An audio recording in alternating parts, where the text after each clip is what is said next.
sa Papa Dudut Stories, ikaw ay hindi nag-iisa.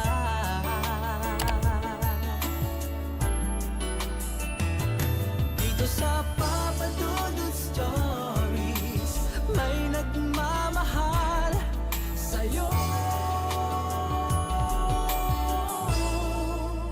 Papa Dudut Stories, Papa Dudut Stories. Dear Papa Dudut, sa lahat po ng mga nakatutok ngayon, huwag pong kalimutan mag-like, mag-share at mag-subscribe. Maraming salamat po sa inyong lahat.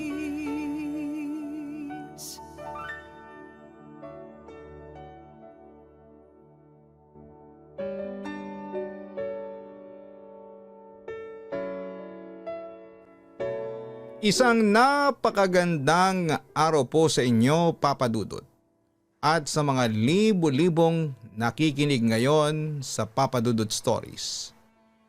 Isa talaga ako sa mga tagahanga ninyo at ikakarangal ko na mabasa mo ang aking kwento. Pero bago ko simulan ang aking kwento ay pinangungunahan ko na ang mga tagapakinig ninyo na sana'y huwag nila akong husgahan. Dahil alam kong may mga maiirita kapag narinig ninyo ang kabuuan ng kwento ko. Siya nga pala, itago nyo na lamang po ako sa pangalang Nympha. Noong nag-aaral pa ako sa isang public high school sa Antipolo, ay nakilala ko ang aking best friend na si Kitty. Hindi niya totoong pangalan.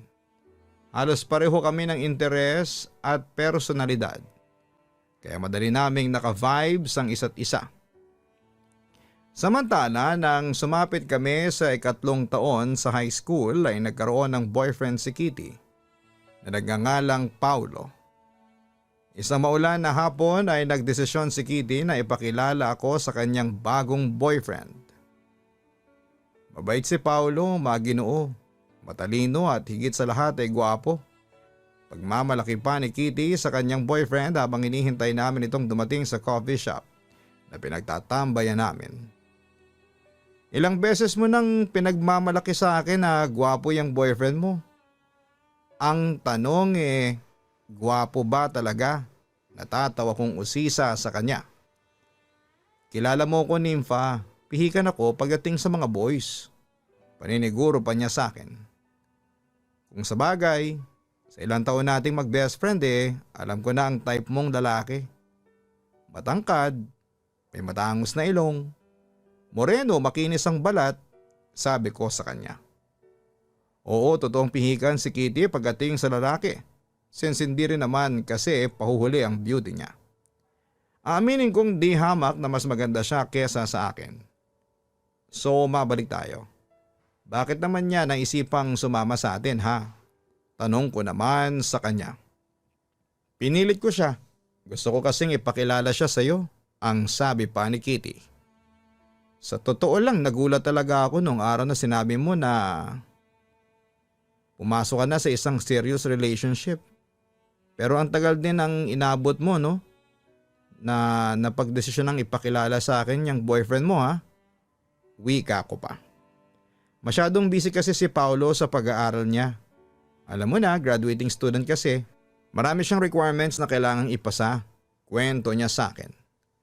Samantala ay napatingin naman ako sa aking suot na relo. Kitty, anong oras ba darating yung boyfriend mo, ha? Kanina pa tayong naririto sa fast food. Nakakahiya naman kasi Sunday lang ang in-order natin. Buti na lang at kakaunti lang ang kumakain dito, ano Kitty? Ano, na-text mo na ba? Anong oras ba kasi ang usapan niyo? Medyo naiinip kong sabi sa kanya. Nakita ko rin ang pagkainip sa itsura ng aking kaibigan. Usapan natin 3:00 magkikita rito sa fast food. Tinext ko na siya kanina pa. Ang sabi ni Paulo paparating na siya. Inform pa niya sa akin. 7:00 na late na siya. Naku, turn off talaga ako sa mga lalaking palaging late sa usapan. Hay nako. Hirit ko naman sa kanya. Ikaw naman, Nympha. Baka na traffic lang yun. Alam mo na, rush hour ngayon. Ngunit naputol ang kanyang sasabihin nang makita na niyang dumarating ang kanyang boyfriend. Oo, speaking, naririto na si Paulo.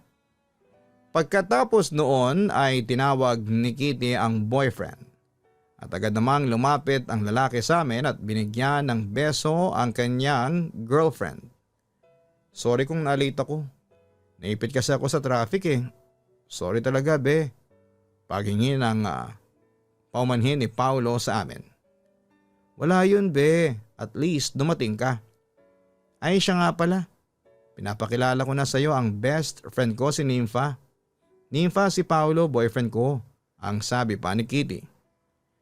Nagkatingin na naman kami ni Paulo at aaminin kong natulala ako sa kanyang itsura.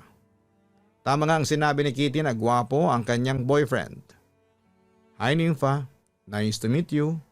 Nakangiting wika ni Paulo sa akin. Nice to meet you din. Medyo nahihiya kong bate sa kanya. Pagkatapos ay nagkamayan kaming dalawa.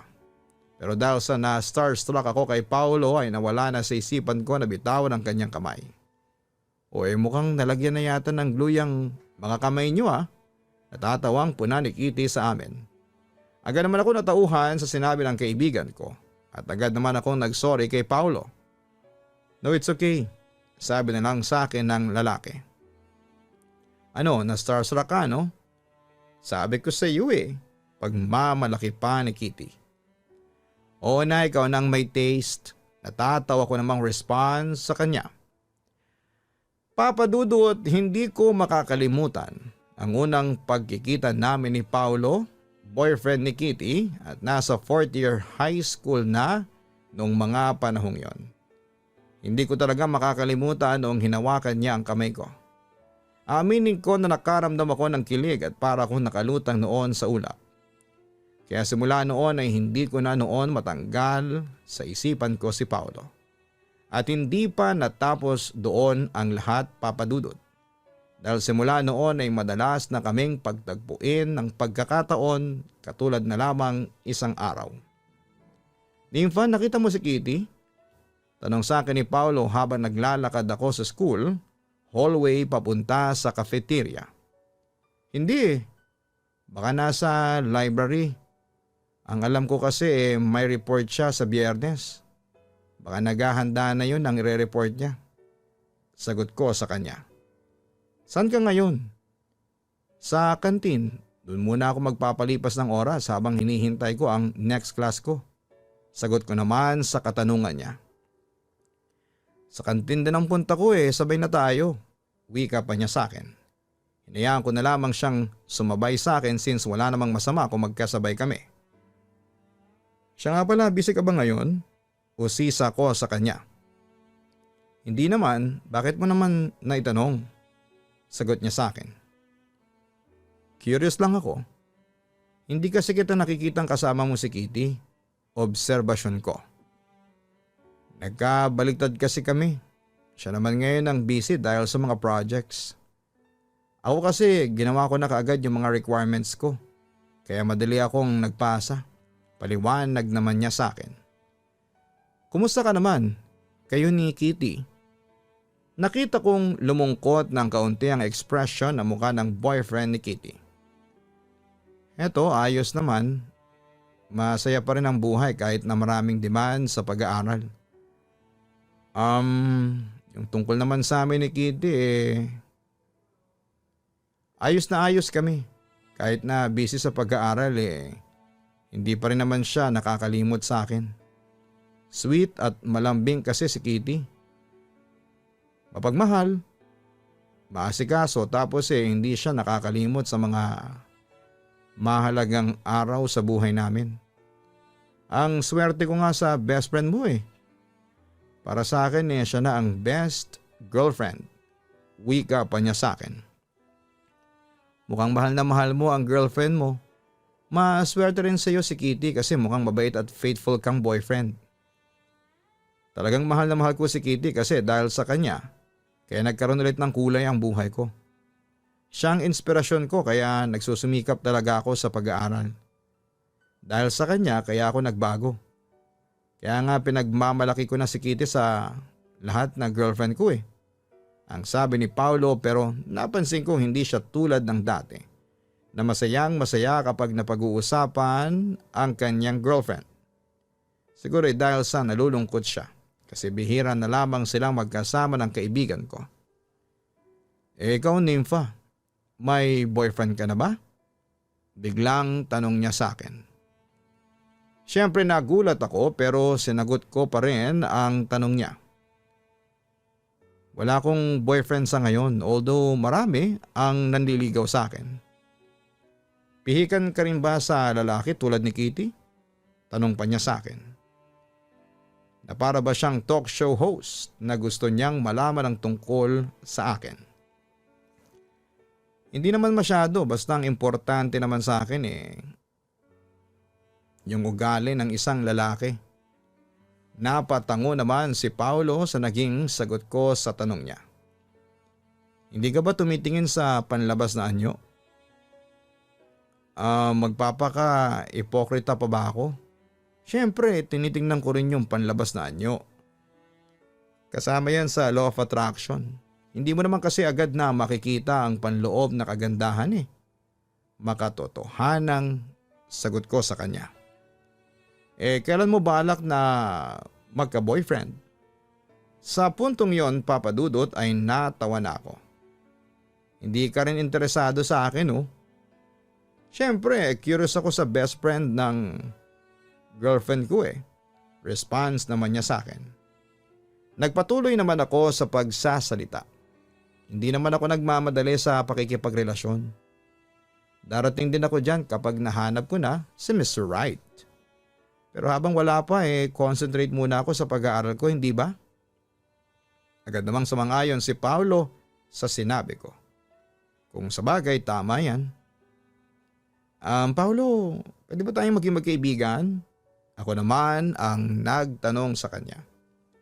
Napangiti naman siya sa akin. Teka, hindi pa ba tayo magkaibigan nito? I mean, ilang buwan na tayong nagkakausap, of course. Pwede naman tayong maging magkaibigan. Ang best friend ng girlfriend ko best friend ko na rin. Sabi pa niya sa akin.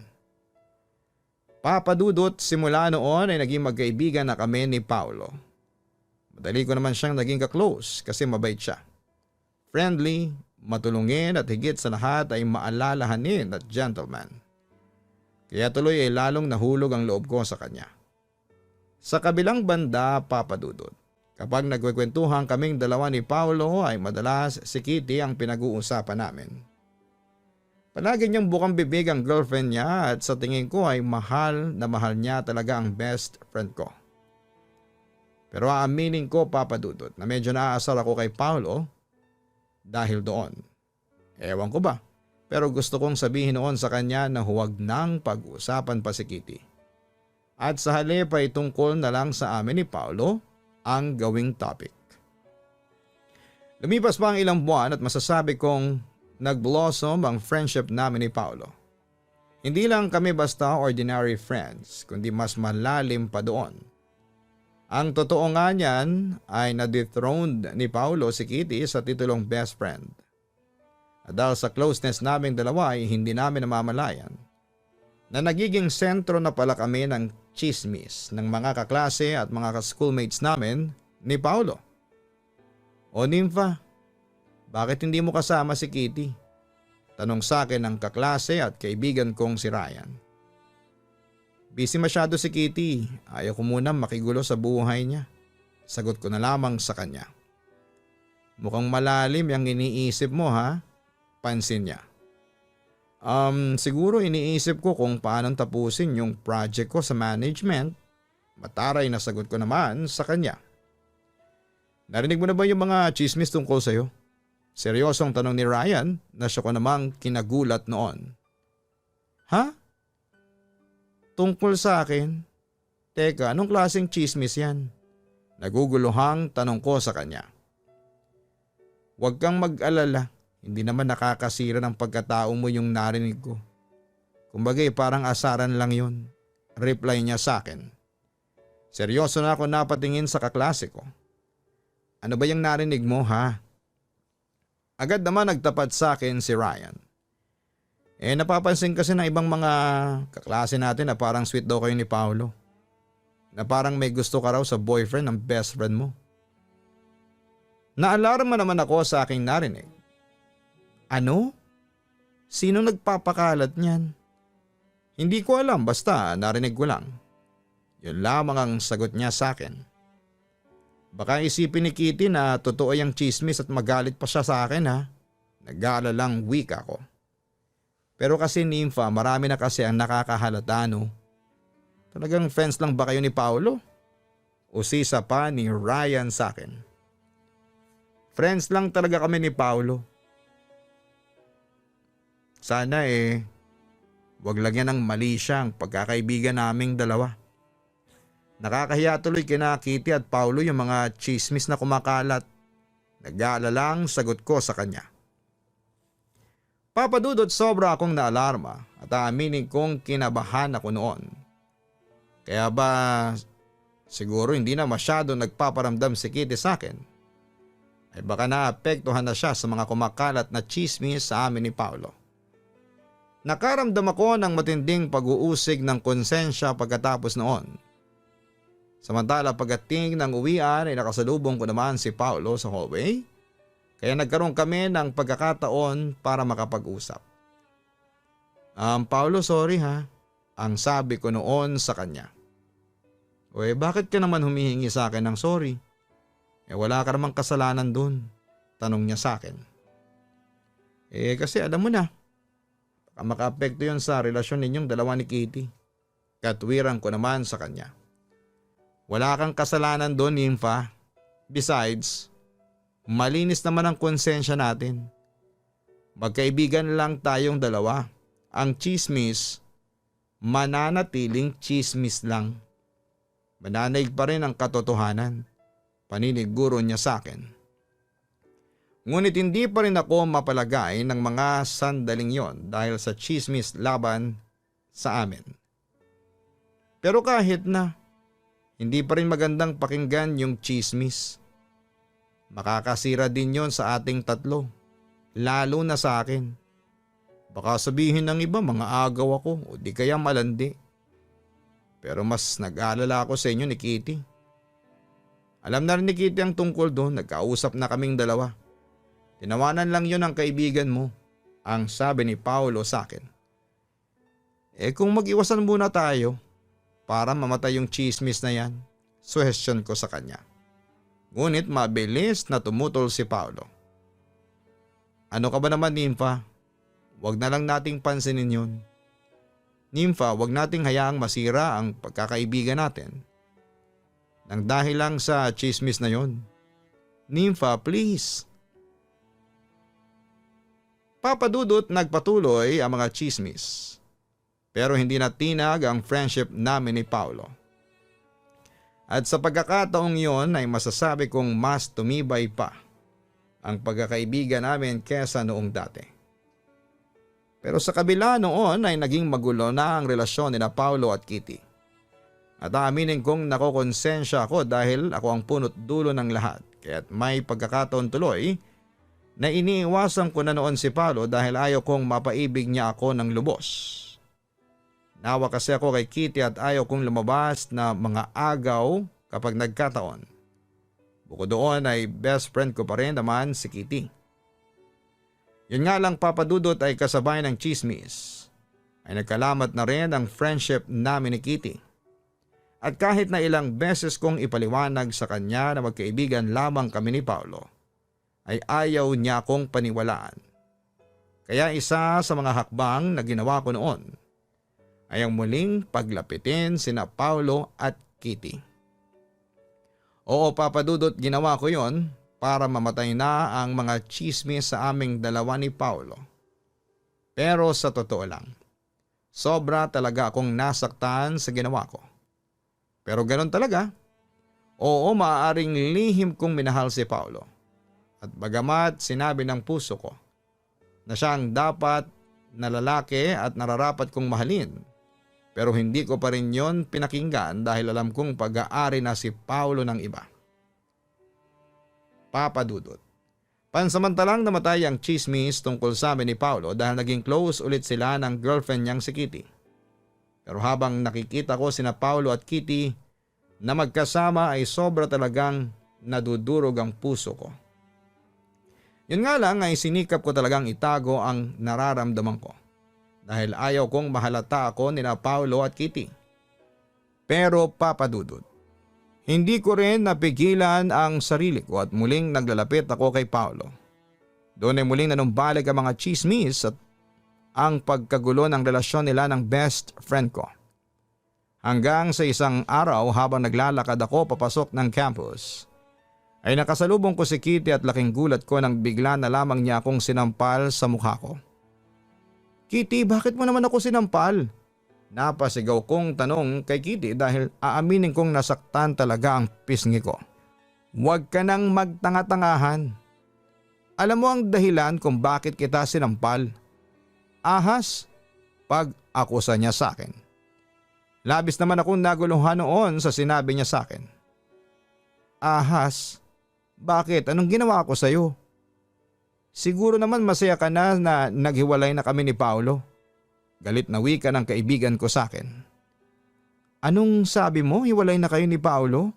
Gulat na sabi ko sa kanya. You heard it right, Nympha. Break na kami ni Paolo. At dahil yun sa'yo, paninisi pa niya sa akin. Teka, wala akong ginagawang masama. Wala akong kinalaman dyan sa hiwalayan ninyo. Gate ko sa kanya. Hindi ako hiniwalayan ni Paolo kung hindi mo siya inakit. Nympha, kaya siya nakipaghiwalay sa akin kasi may gusto siya sa'yo. Ikaw na raw ang mahal niya at hindi ako. Yon ang naging revelasyon niya na siya ko namang kinagulat. Pero Kitty, gusto ko pa sanang magpaliwanag sa aking side. Pero pinutol na yon ng aking kaibigan. Ano Nympha? Ngayong alam mo nang hiwalay na kami ni Paolo, malaya mo na siyang malalandi. Huwag mo ko sabihin ng ganyan. Kahit kailan ay hindi ko nilandi si Paolo at kung hiniwalayan ka niya, hindi ko kasalanan yun. Ngayon, tingnan mo nga yung sarili mo sa salamin nang sa ganun ay malaman mo kung bakit ka hiniwalayan ng boyfriend mo. Balik ko sa kanya. Anyong sasampalin na niya ulit ako nang bigla kong sinalag ang kanyang braso. Bitawan mo ako, palag ni Kitty sa akin. Pinayagan kitang sampalin ako ng isang beses pero huwag kang abusada. Sa pagkakataong ito ay hindi na ako papayag pang maglanding niyang mga kinakalyo mong kamay sa makinis kong mukha. Mataray kong sabi sa kanya. Hayop kang babae ka? Naibulalas ni Kitty sa sobrang galit niya sa akin. Gusto mo ng away Pwes, kalimutan mo nang mag-best friend tayo. Pagkatapos noon ay nagsampalan at nagsabunutan na kami. Buti na lamang at dumating sina Ryan at Paolo at agad din nila kaming napigilan.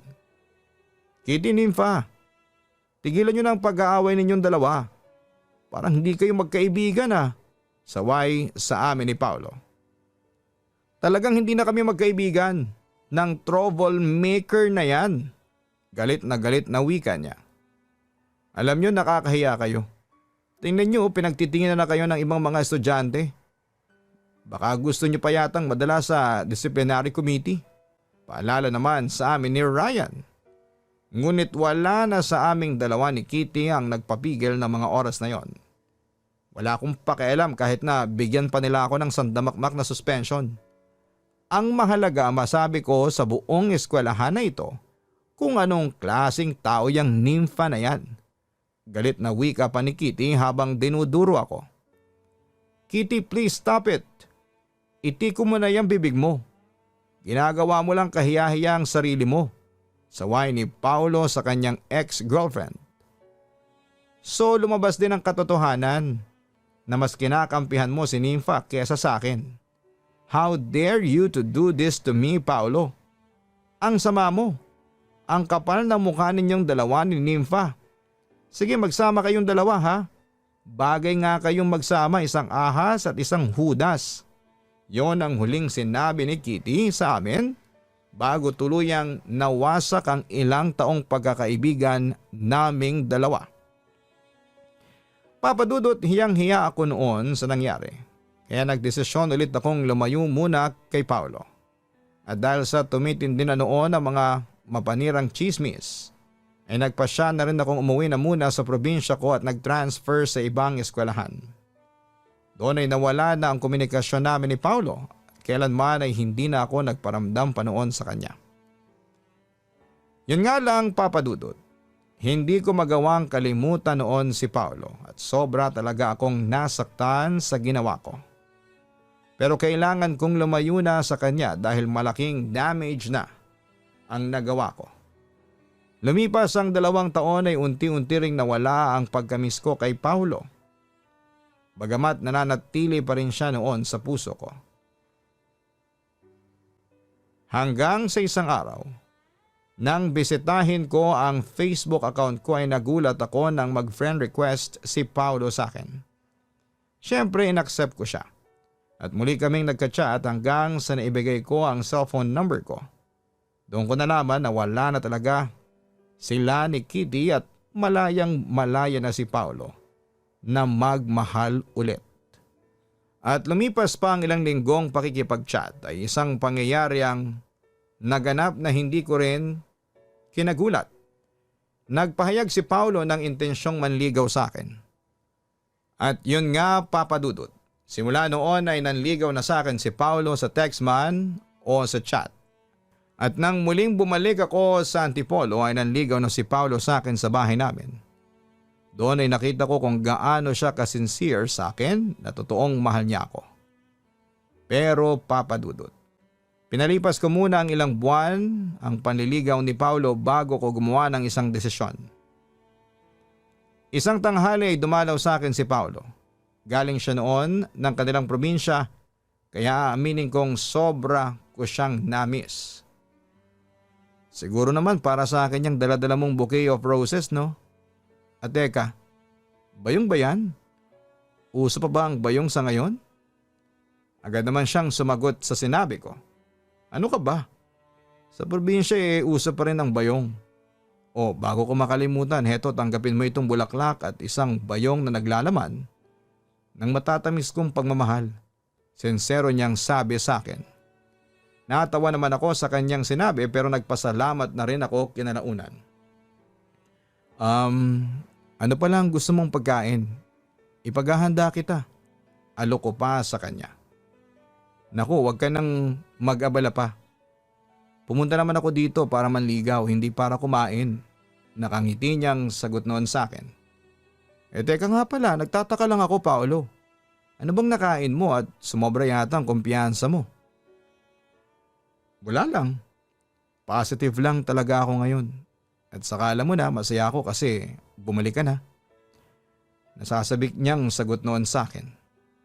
Nympha, may sasabihin nga pala ako sa'yo. O bakit, Paolo? Alam mo ba? Bago ko pa maging girlfriend si Kitty, nakita na kita. Kilala na kita. Pag-aamin niya sa akin. Talaga? Nagulat kong sabi sa kanya.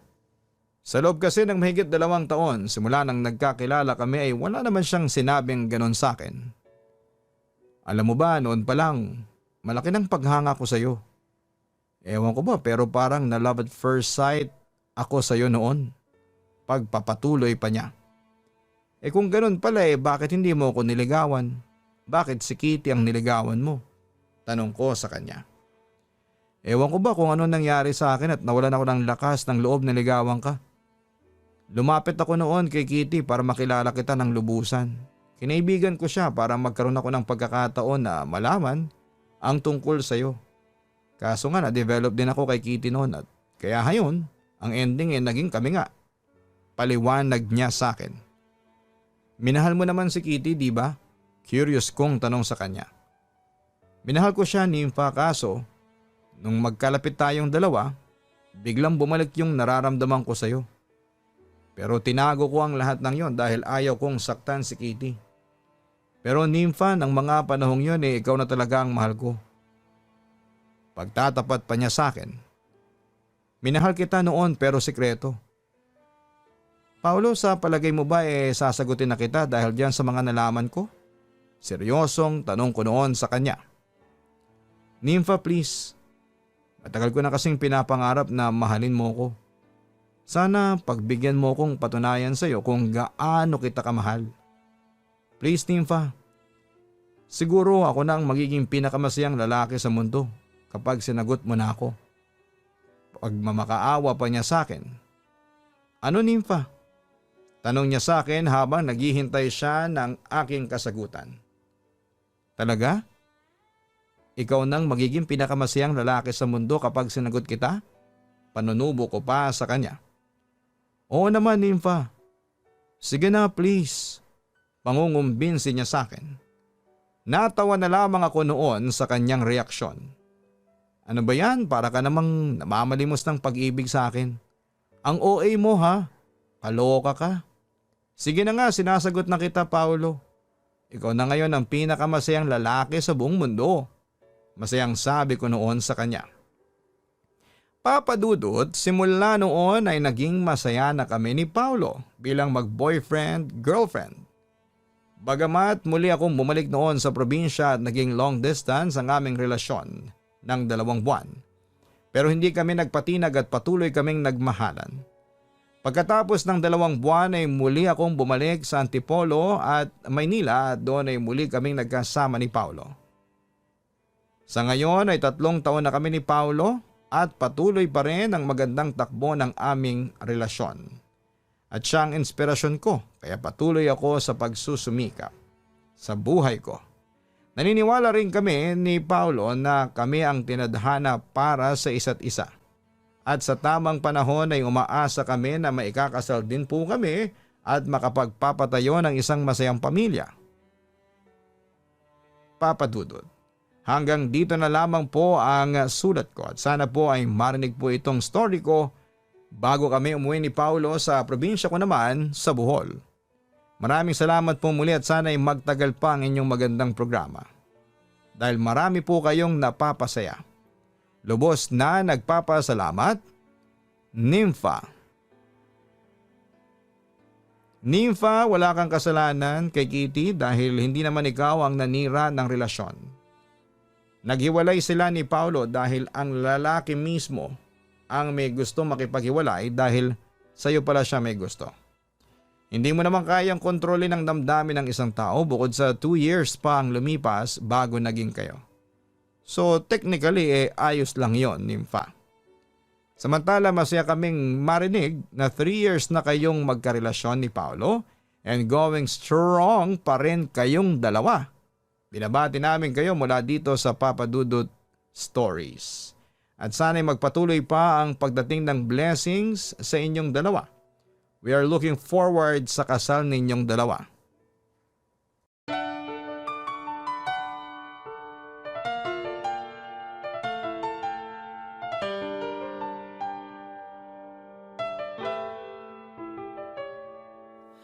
Ang buhay ay mahiwaga,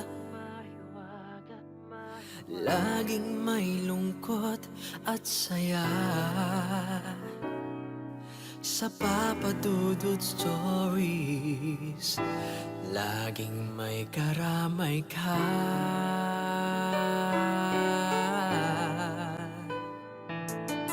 Mga problemang kay bigat, dito ay pakikinggan ka. Sa Papa Dudut Stories, kami ay iyong kasama. Dito sa Papa Dudut Stories, ikaw ay hindi nag-iisa.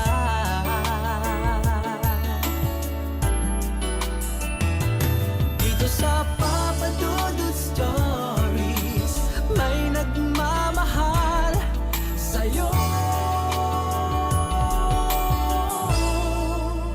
Papa Dudut Stories, Papa Dudut Stories,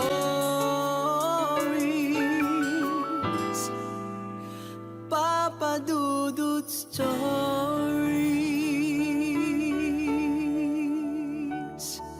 makipagkulitan. So ayun po guys, nagkakagulo na po tayo ngayon dito. Nakikita po natin si Hi everyone! So ayun na po, may mga bisita po kami. Andito po ngayon. Makipagtawanan!